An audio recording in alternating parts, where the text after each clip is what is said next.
Zero tolerance simply means this. For the things listed out here, we'll go through them here in a moment. The fee has to be equal to or less than at the time of closing, meaning that we estimated a fee on our loan estimate. And when you compare it to the actual fee on the closing disclosure at closing, the fee is equal to or less than. Okay, that's the 0% tolerance. Now, again, if you're thinking, well, we'll overestimate, that way it always comes in under, that's going to stick out like a sore thumb. The regulation actually does not allow you to do that. It's going to say you haven't estimated in good faith, therefore you're not meeting the good faith standard, and it's going to cause a whole nother set of problems. So we need to make sure we're putting that best foot forward, doing the homework, and landing on good faith when it comes to these estimates. So these 0% charges, okay, what are they? It's your fees, investor fees. It's also going to include credits. Now, for the most part, everything on page 4, when you estimate it, it can always be less, it can't be more. Well, that's associated with fees. Okay, letter A2 is different. This is credits. Credits can't ever be decreased. Credits can be increased. In other words, you can always give the applicant more money towards closing, but you can't take it away from them. Now, that's the general rule. When we get to change circumstances a little bit later on, there are a few ifs, ands, and buts that allow those lender credits to fluctuate and actually go down in certain circumstances. Not too many, but there are a few out there. Otherwise, generally speaking, if you say you're going to give money as a lender credit in section J on the loan estimate, you're going to be stuck with that. And if the credit that you're giving for the service that it's supposed to offset, if that service actually comes in less than what you thought it would, then you still give them the full amount of the credit that you said. So the example would be, let's say you're trying to pay for the appraisal, and so you put a $500 credit on the loan estimate, okay, because you think the appraisal is going to cost $500, but then the appraisal actually comes in at $400, $100 less than what you anticipated. Now that's good for the customer, right? Okay, the appraisal is going to be $500, it's going to be $100 less than what you told them, but you also gave them a $500 credit towards it. You're going, gosh, well, it's only going to cost $400. Shouldn't that be what the customer gets, is only the $400? Nope, you have to give them the full $500. You cannot reduce lender credits once provided for the most part. I'll give you the one example a little bit later on. Already talked about investor fees. Number 3 is, again, your fees, lender fees. The idea is that you're closest to those. Okay, you should have a very good bearing on what those fees are, and that's why they're at a 0% standard.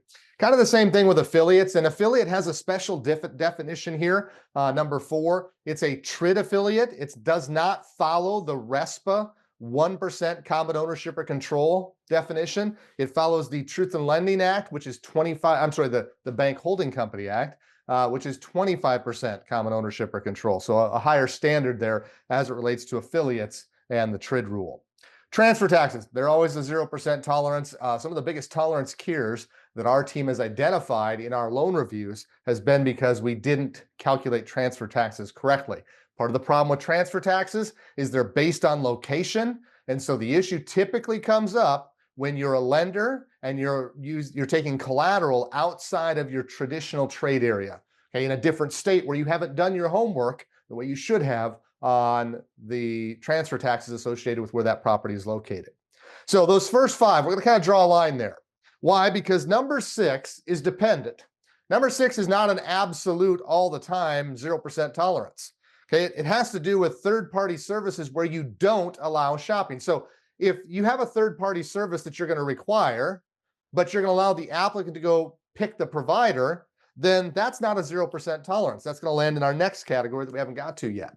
Okay, but if you do have a third-party service and you're going to pick or slam dunk the provider and not give a choice, then it's going to be a 0% tolerance. Now, within this third-party category, there are some absolutes.